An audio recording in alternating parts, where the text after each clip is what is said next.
What a new way to cool off and quench your thirst. And now everyone is enjoying the surprising experience. Yo, where they for yes, the massy supporting and you do something prince. And Namasia ne you tear for yes, Ramon wa Obaba program no sono. Now watch a video na when you have been so any video no for so. Yadamasi ma supporting from day one ebe do something prince ya. Yenji mubonia ye yenji mubonia ye ye wo nkrofobia from day one ma supporting mukokure mu saa na ye de bedu saa mprempenso yi se yando mase a na ye otiafo na ye di kan Abraham Ben Boshe ye di nche kase e ma wo ende wabo adwuma papa wabo adwuma edate wako ye fansan Happy FM Happy FM wako so wama yenim abanyam CSF we are on our way forward ye go so aye and you know opening third eye won so ye din check ase edema ye din check ase edema amdodu de amodin na yotiafo won so wan Kwame Asante wa boy pa from day one wa supporting ya de bedu sam prepresu ya ye nyi muboni aye ye onkofo bebre wa o supporting but ye ntumi mbo mu nyina din wa ha mako yadamase sem kokroye mu ebedu sam prepresu yi mesra mo oforimiki asamo prat yadamase mo badwumadie no so no mo so now you know many so any video no so faso yes video no before me cut topic no wa basu ya dikan share video no yen dem say mo say post topic no more teachings from TSF come to Duncan Williams followers ye na enim say baye na wachi ya edi enimi baye na wachi abasin ye nua Abraham and I say you penny Abraham a video address Duncan Williams na obi interview Duncan Williams about tithes ana sabe impredesa manusi simina so min to me matna ha na min bakasa enkase ntia Duncan Williams na sabe impenisi dade da no wan fanto a efrito sade na osi kire tithes wo Old Testament no sabe impredesa na wetin intina esese yeden CSF ya kwarete omo edifo na asofo no omo se awurade na yeden afrom ya nemu ni problem we se awurade afre wa ofre wo no na obi eni wo nti awurade afre wo se be chekere bible ma ya nso awurade afre nyan awurade fro da afre ne se we asofo na wo be quote bible na wutia ya be kwarete wo wo kire na wan kire mi ya be kwarete wo Duncan Williams a kire se Old Testament no yewo the book of Old Testament no tithe any Old Testament na tithe Mosaic law and answer the laws of Mosaic covenant san okan was a Mosaic covenant and tithe in count but enya sanity no kasa ya no kasa about Hebrew scriptures no opese say Hebrew scriptures no the book of the prophet any written no and so yes sanity ya ka Hebrew scriptures no Tanakh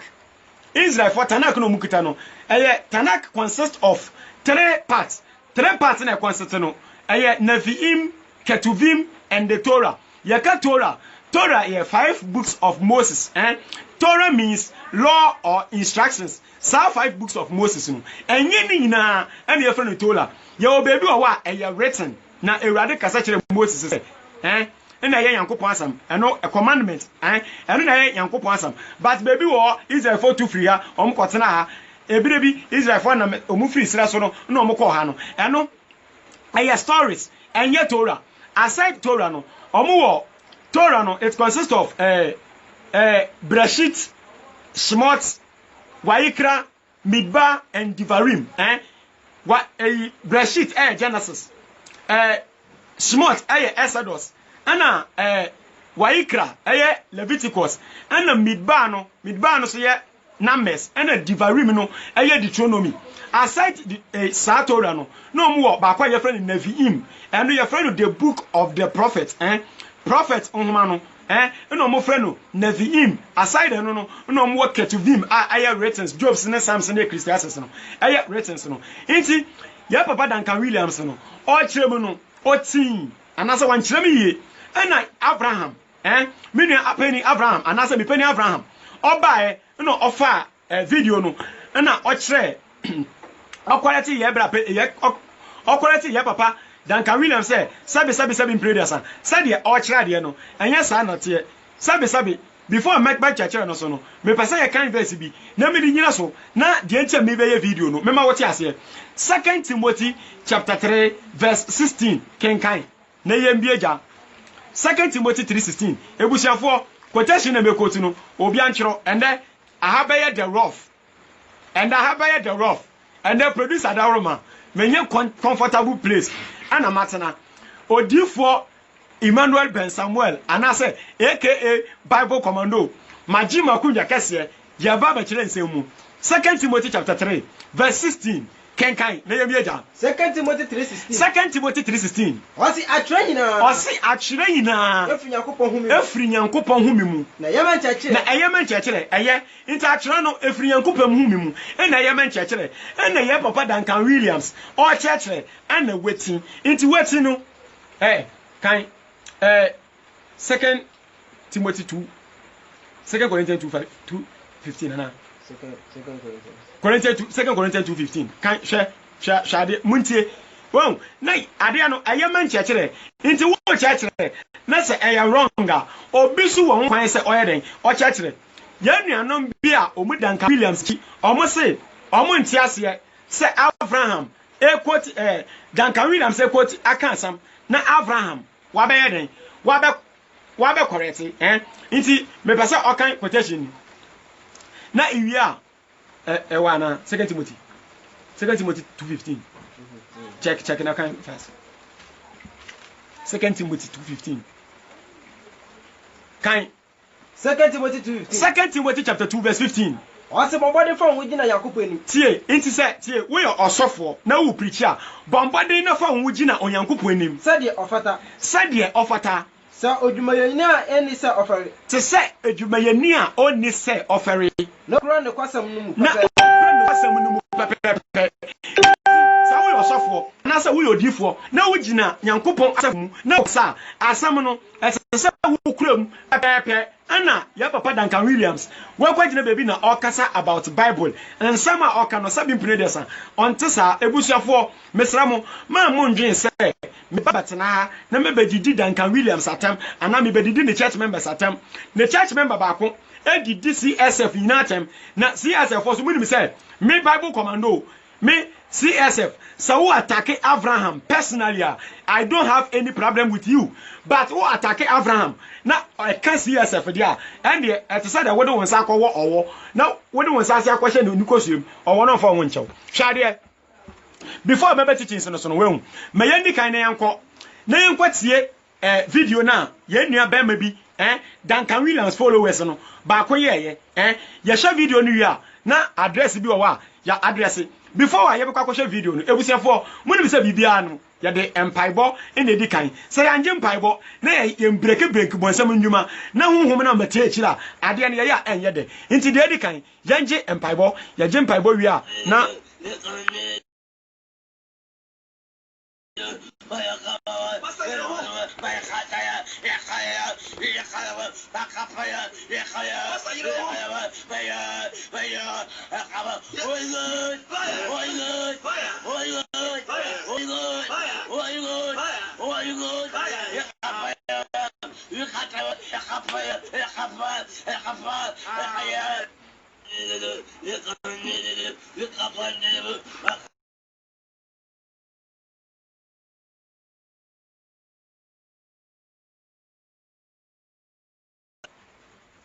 ebusiafo ya kwagye mpaibo aba sadi ya kwagye mpaibo no ya the Holy Ghost no Holy Ghost fire Holy Ghost fire Holy Ghost fire ya the Holy Ghost no break bonsam since ya bonsam tumi ya the Holy Ghost no break no nti honhom ne tayechi nti ya the honhom no ebe kasa ebusiafo yan kwahwe video no ya hwe video no wi a na ma address video no na CSF4 makoma ayeden atomuyem me maka we ya sofo we ya malam we ji wumudi a the ya church no come and disprove us into yan kwahwe video na yambra and then when ni ba gruta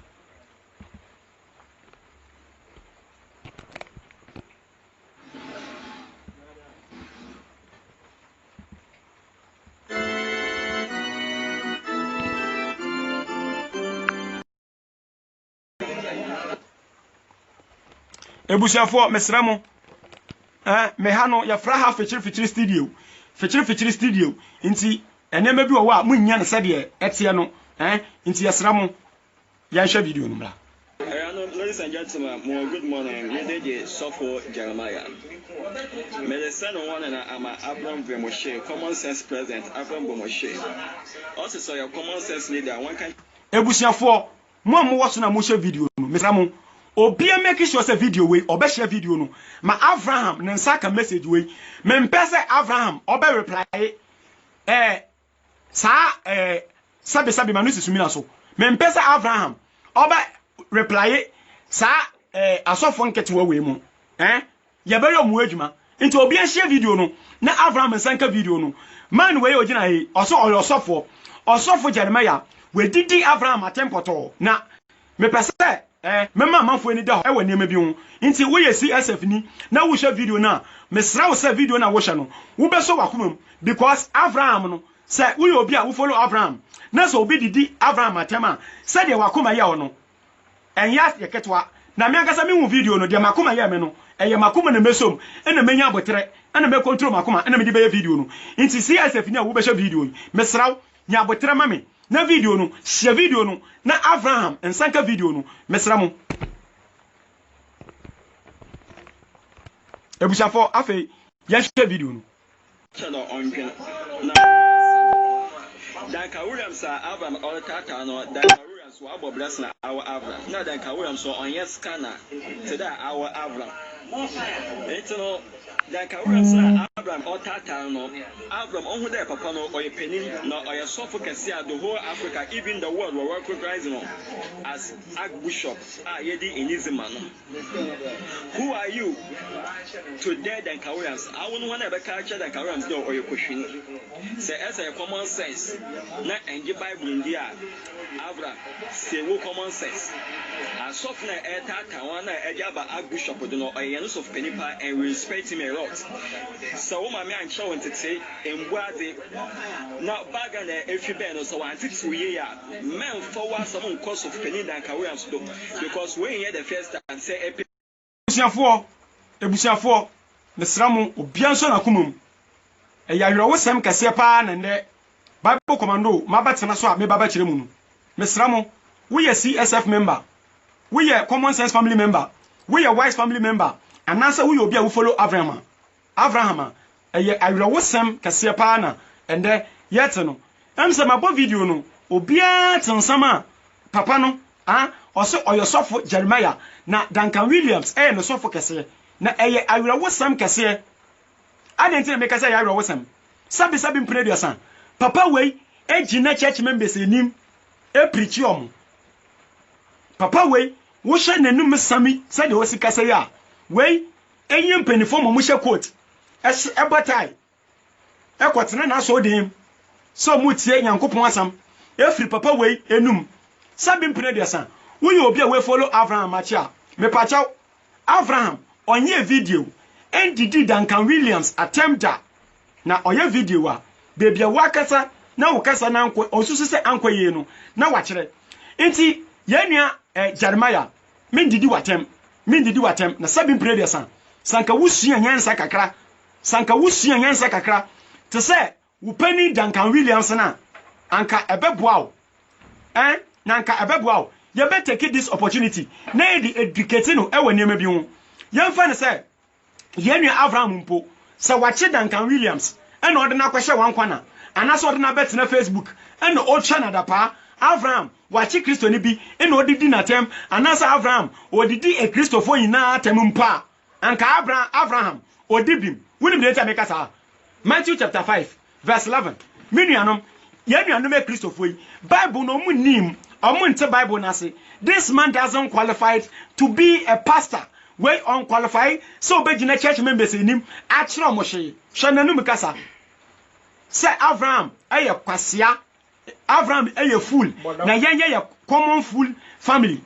Me maka kira mo. Me say wa oba attack Abraham. Me no problem. Ba wo kase tia Abraham. Na say affect common sense family a. What to pete to. Wo be ye je wajo. Matthew chapter 5 verse 11. Matthew 5:11. Can you hear me? Matthew 5:11. Ma ebusiafo teachings no we no wa bo Abraham first charge. Wa ma wa kasa to say there Abraham edidi Duncan Williams atem and I say all had Duncan Williams. Into say Abraham or had Duncan Williams. Papa we ade a eseso ye ni. Sha ebusiafo before you ever kind quotation we Papa we say na kwempo say Abraham odidi Duncan Williams atem a dia papa nka eseso ye ni. Sha ebusiafo maka kira mo dada aha na fichiri studio. Afeni ya try say ya be ye bibia na bibia ya kama. Ebusiafo mo share video we wi ametra made bi. Mo share video we. Ebusiafo mama obi anje say e bia me be yi concert ana me be di agro bi na akira mo. Mo share video we papa yi di oye wi ametra mo ase. Bible quotation besu wo bati ase.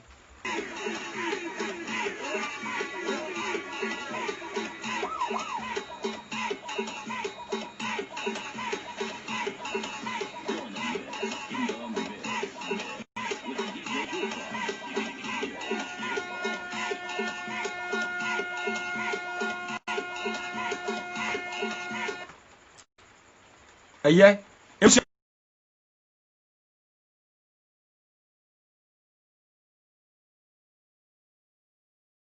edit. Ebusa for mesramo. Adentia me pesa me kire say. Se wo ye Kristo ni mpo. Na yemfa ne say. Obi didi watem. Ana Abraham edidi watem. Ana wo ye sofo mpo. Na CSF ni bi edidi watem. Ana say kremoni bi edidi watem a. Kwasa. She Jesus. The Obaka Chen is for no. So be edit your matama omunye. Kan Matthew 5:11. Matthew chapter 5 verse 11. Ozi inshana musa wayam. Share 1. Inshana musa wayam. Na watamu. Na watamu. Na midinti. Na Jesus dinti. Wadi atoka asamoni biara. Wadi atoka asamponi biara to so. Mama moninje. Say we ye Kristo ni ana we ye sofo. Na say Abraham didi watem. Common sense for ye didi watem. Ana say obi didi watem a mama moninje. Na mo nsapem. Na mo nsapem. Ya kase obi nsapem no a obi a say it's like joy bia ba wumu we enije kase bia wura wumu eno na ewura papa ni mu na odi gina wa odi asa no kan osi na makwaje so osoro na we yasa we o kristoni na se ye didi watem ana se ya yiyawo na se ya hawo na se wakati aso e wo soro enti we ye kristoni na se sabi mpredasa Abraham edidi watem mpacha me nka se Abraham we didi Duncan Williams atem but me dey Abraham when did Duncan Williams attempt video no I appreciate say I have watched that video all sa video na Abraham ye fa ya papa Duncan Williams no ma sha video ni na when did attempt na mbom baby a Abraham susu say papa ne kasa ya wan kasa ye no no correct ye o kire ne tight no obi say do the pastors know the Bible? It is true. The pastors don't have any idea. Omunim Bible no woshi. The omunim an say omo the Bible no be den. Ebeji sika e wo church members no wo. She ye nua no kaka say Duncan Williams Osofo Jeremiah o ka say Duncan Williams on yes scammer. No person o kire say on Duncan Williams on yes scammer. Na Abraham na o yes scammer. Me pa cha scammer na o ka no kra otin. Me mindi kan na mention na scammer. Iwi a Abraham versus ne Duncan Williams na ordinary to Abraham say Abraham e just scammer no obehu do yes scammer yan ko share Duncan Williams yan ko share video no ebusa fo mo share video no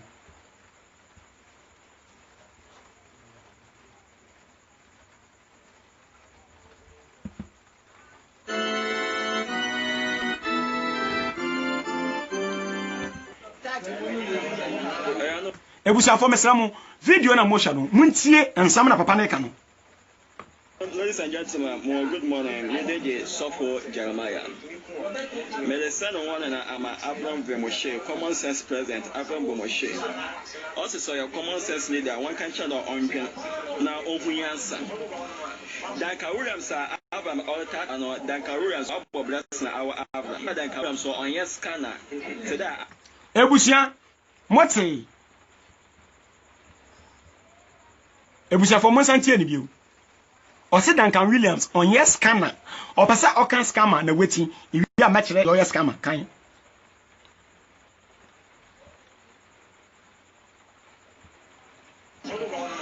Duncan Williams Abraham Alta and Duncan Williams Bob na our Abraham na Duncan Williams on yes scanner ebusia for mesramu moti o se Duncan Williams na Abraham etata no Duncan Williams wa bobra chen Abraham yagiatum esan say Abraham or say Duncan Williams wa bobra chen Abraham majatum mini problem with Duncan Williams bra wa bochen Abraham but or say Abraham enye Duncan Williams enye scanner onye scanner wetin scanner no person okan yes mo biaba kire mo bible wi ase akire mo brofa kan ho nti yenkope scanner na okan wetin enie o person okan scammer ebusia fo mo hwe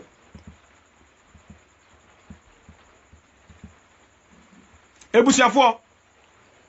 mesramu metra ise mu behu ade ni ye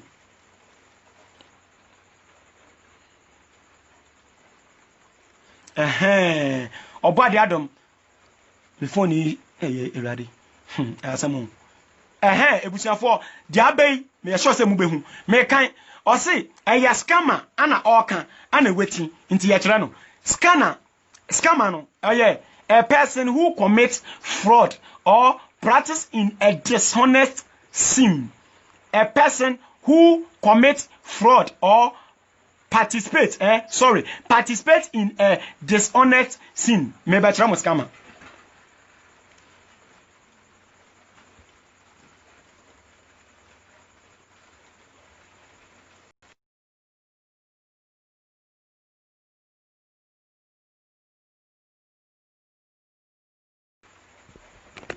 Ebusiafo mesramu mo mo hwe video na ebusia mesramu eyawrewosam menni asa me bedidi sabe Duncan Williams atem na mbom ne church member no se ne church member dia ende no wo dia na oje no mesramu wetin oka scammer ana wakoka scanner wetin ana ma kire no scammer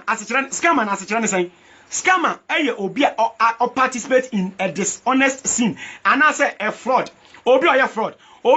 yo obi a oje ade a enye ne de me pa cha ebusiafo Abraham oya scammer ya the scammer emma police na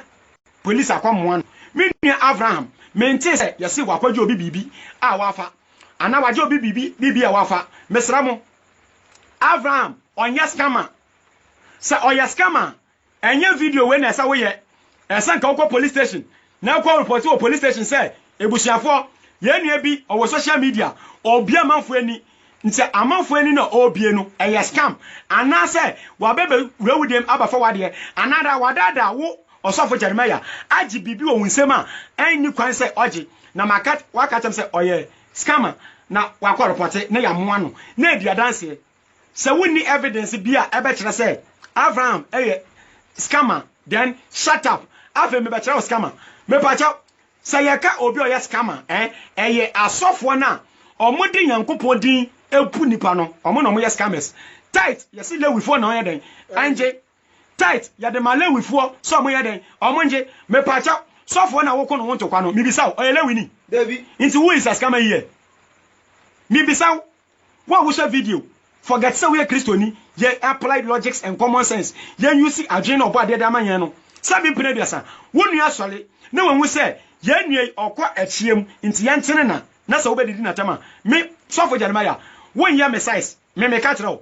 ba mu de sa wa bra che me say da wode toto Duncan Williams say wa bobra che Abraham no e won kwa meba ho wa bobra che Abraham no me ni problem na me Bible come me say won ya me size won to me ngina manim e wo Bible mu including wa sofo akase ni na nobody can stand me we are sofo na wo se wa ben telephone number na eguo wo ji nwudi a call me Bible commando wo do je Abraham oba beto me ka kire wo I was trained by my father. Misia dear bebre wa Abraham nchen. Inti wo do oja Abraham wo ba beto me. Me ka kira wo. Enye mof asofo no mapompon Bible no mu nim. Inti wo sofo Jeremiah me consider na me take opportunity na me di educate you me ba kira wo Bible mu. O kan say ye fan san ebusiafo o kan say mi so me ye nkwatie na me fa Bible njeje no obehu say ono sofo na nkasa Bible he den onje ndi hwade muntie no say Abraham ye fan san osofo Duncan Williams enye what that say we are Jesus ba kan say be kira wo say wo ebusiafo mesramo video ni yentie ni ye me de build point e kire wade kan good morning me dey suffer Jeremiah me also so your common sense leader one can share on na ofunyansa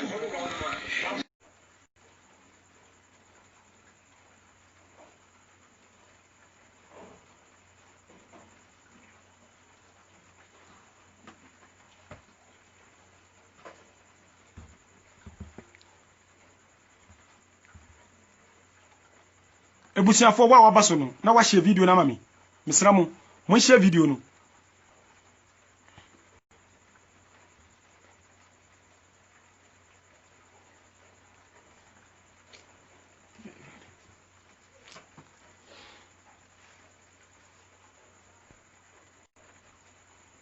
ebusiafo mo share video no mami yesramu network no ana ha yen minim baby error no fi yesramu ya kira mo mo mbo yen mo support yen na yenya correct machines your machines na kofa sa problems ni aba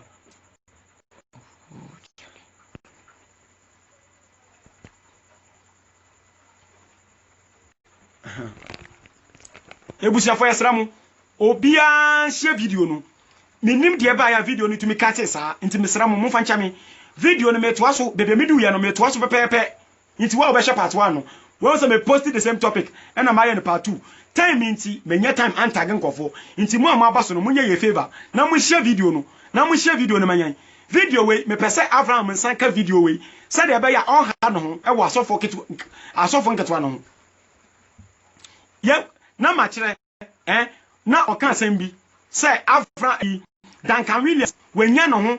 chen Abraham say Abraham nya na size ne Duncan Williams wa bobra chen Abraham no kre Duncan Williams wa bobra chen Abraham or mansion Abraham ni mansion or casa kase Abraham ni bi me pacha nti or asore dan kase Abraham ye den eni bi nti wenya no ho tam na Abraham inya no nti order na utwa yempoa ya giatum yen ye nishi but we have common sense okay yenti enumla yenti enu na member address ebusafo mesramu yenti enu Otata no Abraham on who papa no or penny no or suffer kese the whole Africa even the world will recognize no as Archbishop yedi Elizman therefore mo fan chanyen enye yepe na tsaka na hanyen ebusafo enye yepe network na hanyen yeni course no mo woni de about network no yesramu muni ya mo freyen na mo assist yen na mo ngadi ye banya network no correct ebusiafo yesramu mo ni die about mo na le Facebook live streaming no mo freyen na mo ngadi yen na mboa na yefa dwumadie no enkwa next level ebusiafo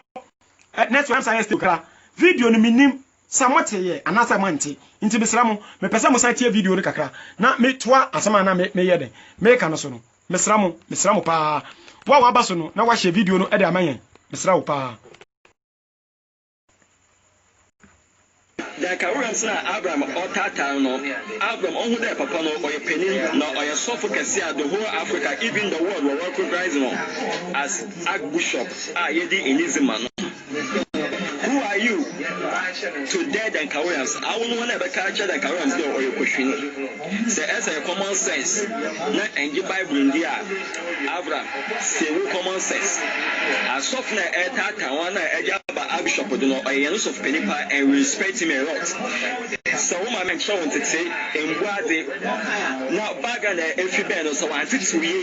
men forward some course of Penny Duncan Williams because we here the first time say Duncan Williams are Abraham or Tatano, Duncan Williams were blessing our Abraham. Now Duncan Williams so on yes scanner to that our Abraham. Ebusia for Mati asem o kan e Duncan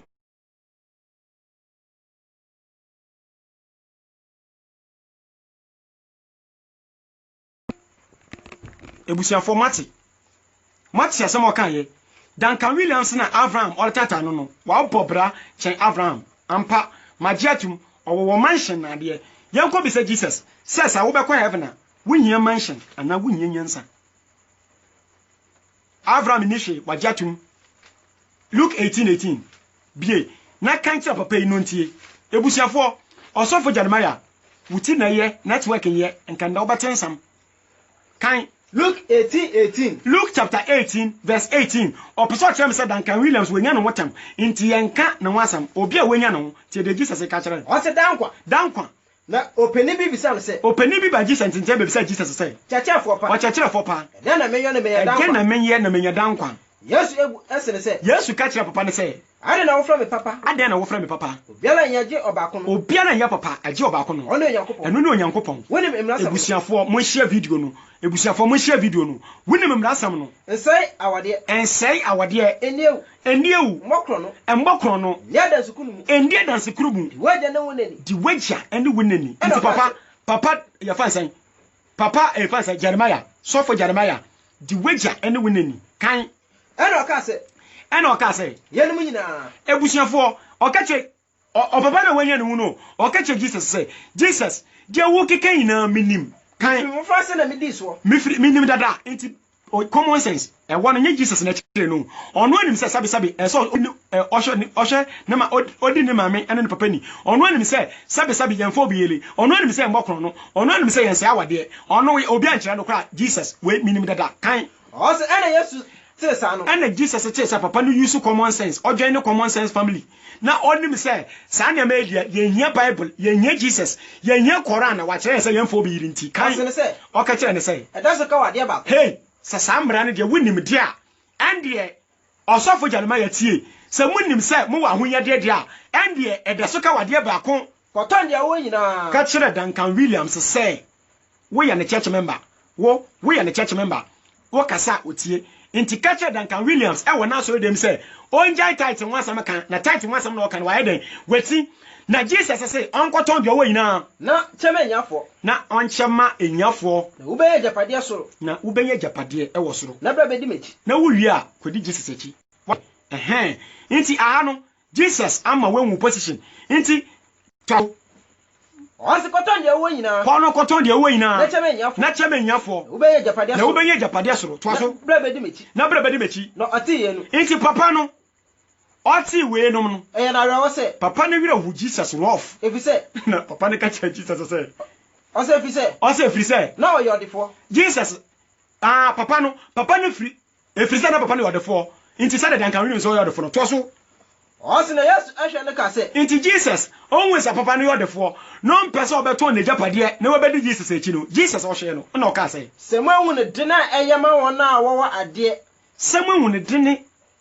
eyema wona wo ahonyade se wobekọ Onyankopon ahini se wobekọ Onyankopon ahini mu nti pacha sofo Jeremiah Bible no woni mu nti ende me take opportunity na ma kire o Bible no mu kakra de wie o message na wo wie a sabi prayers sa wo sofo no wo sofo no so kasa na odin sanfo na se yentunufo we ye nua Abraham be Moshe se Abraham ye mistake me Bible commando me frɛ no na maka che se me nua asam we kan say asam we kan say ade we wanye ne ye me nua we wan kase ya nkyere members no kopa chaw sabi Abraham be Moshe esan se adwen sabi prayers adwen da ne tiriminti so ye mistake ya correct no nti wo pese o che me se wo sofo Duncan Williams o wa hunya de wa bobra nti se oyamfomso na muntumi nka ya ka kire mu social media platform no enye obi ejapade wo to page your property yensi kwan yendidi obi atem jan ya ji ye wudi se ni Bible mu yɛse yɛso mo sɛ awurade afrɛ mu yɛso yɛsɛ awurade afrɛ yɛn obi ade ɔpɛ na ɔyɛ yɛyɛ deɛ ne sɛ awurade frɛ yɛn sɛ sɛ asɔfo awurade nsoma mu Jeremiah 14:14 kan tie Nyankopɔn de ɔka Jeremiah mo Bible mo Nyankopɔn de tie de ɔka Jeremiah 14:14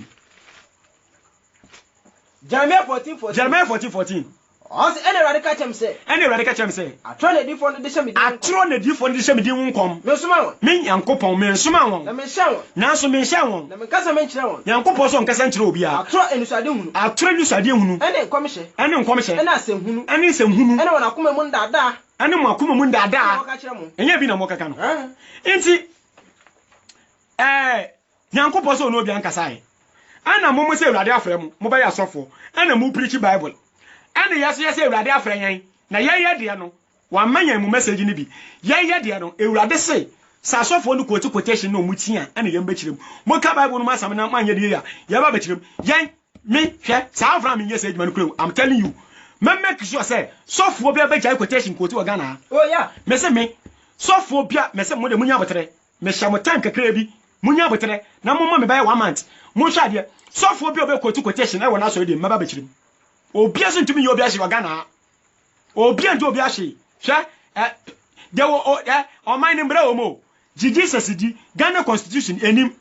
ye kremoni by force Ghana constitution eden enim nti de obi apɛ na ɔyɛ den ɔyɛ nti wontumi mbetena wontumi enkofa kamle se wo so na embedidi obi atem defamation of character what you say de waken Abraham du ko gina court na ɔka kyerɛ sɛ bɛkyerɛ no ade a waya wo so yɛ scammer what will you say sa Abraham eye ohwehwem na ma wo so for Jeremiah ya mwawo na du ko gina court na Abraham ka kyerɛ wo sɛ kyerɛ na ade a ɔde ayɛ wa wo ka sɛ yɛ scammer wo betuma kyerɛ mo asɔfo no mo quote Bible na mo achi na yɛ de Bible na asan den a kyerɛ mu mo ka Bible mu asama na mo achi na yɛ asan de Bible na den a kyerɛ mu mo de yɛ kokota yɛ wɔ evidence Bible na mo ni mo nkyɛn yɛn adwen no so a mo ntumi kan kyerɛ sɛ mo adwen mu da wa kyɛn yɛn ɛyɛ awere wosam sɛ panimu te sa wo wo ba fa kamle si wo so na wadidi Abraham atem Abraham wo size no no edwuma Abraham aye Ghana ha obi anya bi wo Ghana ha I'm telling you if you don't know I'm telling you today edwuma Abraham be Moshe why wo Ghana ha nobody edwuma Abraham aye no me se Ghana ha obi anya den anya bi nti me fa won to Abraham anya wo size no no Abraham kasa ya no wo sofo no mpo wa mem wo Yesu mpo ya bona sendiem ana wo church member wo ko preach Jesus aje collection me se mo sofo no we will put you in your position this time jade mu begum kejim na ya lokam samose mo je mbema mo je mudi na Bible no mo ni mo che Bible commando ene Abraham be Moshe a ye telephone number na egu no fra debate wo bate wo do yen wie ya to aso na nsam na okeka yen no onwie ya to na nsam no so ebusiafo moma yenkɔ tire ne nsam no na ya mbra wo waka Abraham be Moshe eda ba fresh CSF we twa wrong meat wo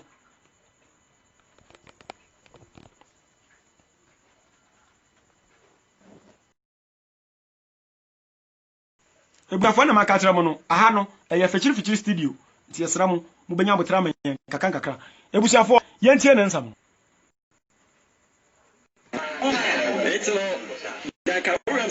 Abraham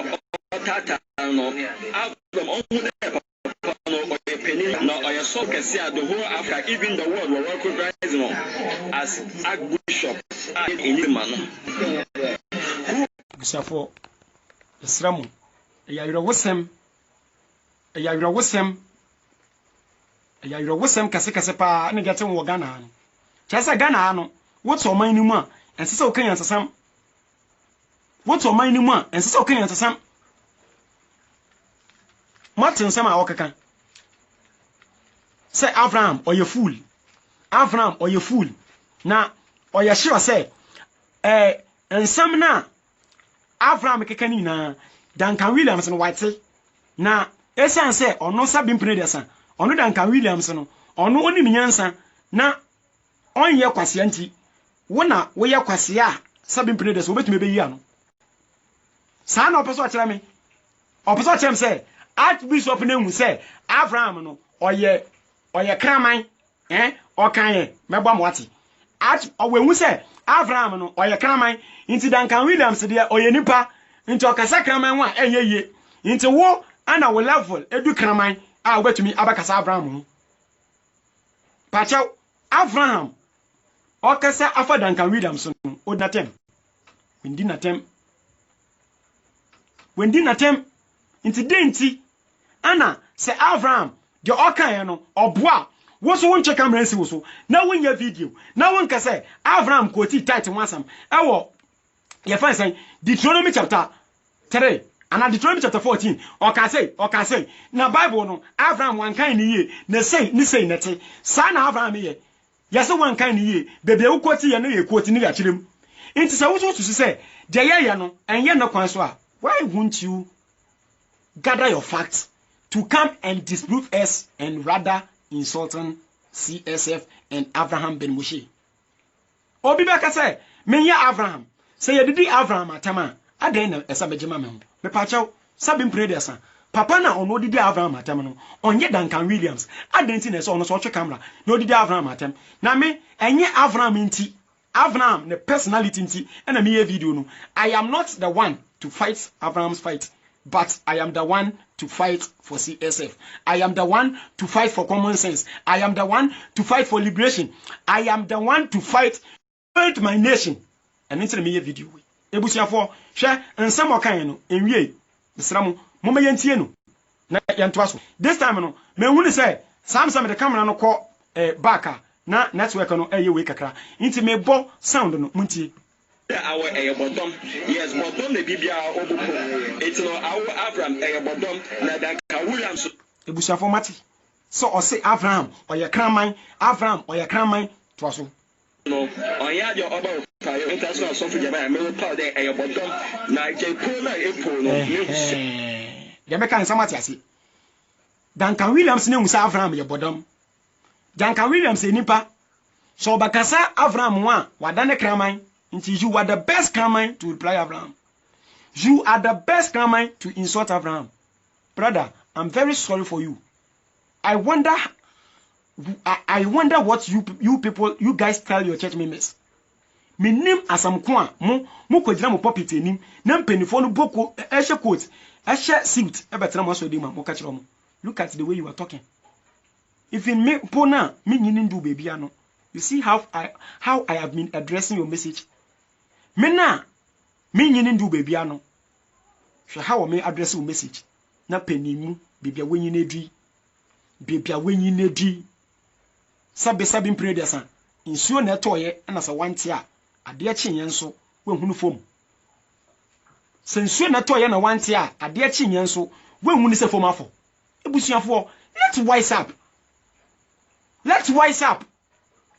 Now we are going backwards. Religion abahanyen. Enya religion you won't see me fighting my brother. Enya religion won't say Abraham ne Duncan Williams enya beef. Enya religion anka papa way upaya dan watch your camera. Ebedidi Abraham atem so ya kraman. Now I'm doing this video because okasetia common sense family. Me page no your friend the wise family. Me the wise family. Now me a member of common sense family and I learned a lot. I have learned a lot from Abraham Ben Moshe. Inti Abraham Ben Moshe or ye senior. Though man kwa Abraham school, man kwa Abraham sorry, I'm Abraham and me Bible, but I have studied a lot from him. And minim say ye video no ye nim faswa ye nya wo Abraham. Inti wo sofo we wo de ebusuafo manyentie no. As a common sense president by a chimufo. When you common sense, when you common food, when you common sense, when you common food family. What's a sedino? Fitting the common food family. Medasi. Ebusiafo Mati. Eyawira wosem. Enya sama. Anka wu be jina ba ka che say yen ye common sense family ye common food family hwe mo asofo nketwa no ene asofo akese no me mam advice hwe se yenya baby gina oman ne bɛfono mu yenya baby gina oman yi mu bɛfono mu munnim bible no mu hye mono mo sɔre a mona mo yɛ kristofo no mo si yɛ mbonsamba yagye atum yɛ antichrist yagye atum yɛ anti-god yagye atum yɛ atheist yagye atum yɛ occult yagye atum mo hwɛ yɛ brabo na mo check mo brabo mo hwɛ yɛ kasa na mo check mo kasa ɔse by their fruit we shall know them by their fruit we shall know them ɛyɛ awosam ebusuafo wa wo yɛ common sense family member and now wise family member wo hwɛ video no mesra wo sɛ so wakomam mendi papa wei ebufu echi na nkwaye neme bi anyɛ yɛsra mo these people me ne Avram Ben Moshe and the CSF4 we can handle the pastors in Ghana me say pastors awa Ghana aina yɛsɛ mo salai no mo fa me ne Avram Ben Moshe nsema wo be de besi Ghana sof yɛsɛ yɛn yabama asofo ne jai preaching. Yes, that is the most achievement of common sense family. Yabama make sure say ya achieve mobile quote sisi anwe ya nche mo metene social media nsa. We ya sofo ya etetaw. Wa so de mumpu u quote quotation a ye be kirem. Wonti ase a court ho. Ebusuafo yadamase very sad say papa we obetumi didi Abraham atem we didi na tam edidi CSF ina tam nti abusuafo yesra mo fancha no sabe say our slavery mind so you be na jimu da wa sabe mpene desa so you be na jimu da wa anka ombe visa even sabe yen kwalampo yesua sa de yebama ya no kasa ate ma ye video afa papa won almost 15 minutes membie ma no endi na tem na de amaka no sabe nyansasam ya ka kira badwemba yesra mo video no part 2 na motion no meye part 1 meye part 1 wo Bible Commando is rather unfortunate na kate ye nim de esi nti yesra mo wo fansa mo video no wo be hwe video no part 2 ni part 1 wo pese wu de eba ya wo part 1 na mu search Bible Commando keke na follow na hwe video na ho enu na chi no ye YouTube channel ye friend Bible Commando ba mi chia o Catherine Nkrumah wusumi chia o ye YouTube channel ni dindi Bible Commando first pachaw wo search pe videos bebiri baba na wa subscribe ama me wo subscribe a video we ye biara ebeduo we say after we part 1 and 2 ni na beden ebe wo nti wo be share video we part 2 na we nya part 1 no wo ko Bible Commando first me pachaw na wa subscribe a video ma ya me upload ni na baba video bia ni wa ba mesi wo be ye ni na e wo me YouTube channel ana small time in 24 to 20 ma so on ba ya on ba left yen na ya kosoro kakra nti o mo to 20 ma nti na ye move enko page no so no nti yasra mo page no so the wise family adentina obi kwa fere bisa pen sa adentina yan ya common sense family na me so mo nti ase ya common sense family members but page no ye create ni din and the wise family ye nyina ye nipa baako why me kan say me ye Abraham ne ba Abraham ne ba na me say bebre na nim say me nim Abraham bebre na nim o mu fi say bia me so mana me ba join common sense family na me kasa na me totu boss mo mpisa Abraham mo nim no mo be na o ba ka kire mo Bible Commando me nim Abraham pa ono so ni yesra mo nti ya fa no nto nchen afa yesra mo ebusuafo penisi wonsom woni nipa yesra mo dwumadie ne ye di no pacha obi a fight good job my brother more fire good job yesra mo kwachia de efe ana kwanchia de efe ye disika na ye ebusuafo yesra mo yen ya hoden yen kwan ya hoden entumi enye adwuma na ye no yesra mo mumboyen kakra ya de yaka yen ye adwuma me urade sabe sampini desa ye nimpa ho adwuma na ye nti nimpa ne betuma aboyen yesra mo kitwa bi nsa kakra bi a wotu betumi da aboa no credit na betumi aboa ye besom bibiara even video mpo na wo ba share ye besom ye damase ene se de mu kokore mu ebedu sampempensuyi wo pasa wo frɛ me na wo support du media na pacha 0541175155 sa wo pasa wo frɛ me na wo support du media na 0541175155 0541175155 wo frɛ me a Bible Commando me telephone number no telephone number me so for bi gigi na no a fa no ma no oye be ma on free debate na yenche no na yengua ne kakra na bibia anye kama yada ma se mo support dwumedie no echina maye why Jesus is not the Messiah echina why Jesus is not the Messiah maye the whole concept no messianic concept na o Bible no nyina echina se yenwia e beto aso echina meba beye sa topic no na ma cheche bibia kama ama mate ase me videos no me yen for debating purpose me yen for educational purpose inti quotations no I am the supporting quotations kan inti wa o pese wunya me videos mo no YouTube no wo kwa ubenya videos no quotation bia Bible chapter bia wo pe fort no Bible chapter bia wo pe fort no wo ko Bible Commando a wo search na ni wa frame me match topic a e wo wa wo search a wo be de wo benye wom telephone number na me za twedwa no 0541175155 yadamase mumbo dwumedie no ye won kofo bi asabe ye video before me boss ankofo ni din no me minni kan na me ma shout out Bonsamba Kwame, you always watch me. I appreciate your effort and your time. Seti Nati. Okay, what wash me abedi assembly. Catherine Nkrumah Michiao. Seti. Okay. Koban Francis Dankwa Michiao nso Kofi Kranche Frank Asari Fort. Any Nana Ahunzi once what I shall be pa Abraham. Oh, I send a network and hadrin. Yadamasi. I think now it's okay. Africa talent. Also yadawasi. Pescatella, more fire too. Edasi. Lamini Mohammed Ben Raskotoka uchami Ben michemu ina midamasi. Sa mosha mi sa ebirisu. Ene Joseph Jones Inkum. Hey, me boss michiao. Joseph Jones Inkum on the madam for pa ashama. Oh, me mo edwuma won ye. Ewradin chiao ka se de wonyuma tie. Bio yawo. Me wunde. Bio yaw Oba ene Michael Nana Prince Watson Emmanuel Entem ene Samuel Nana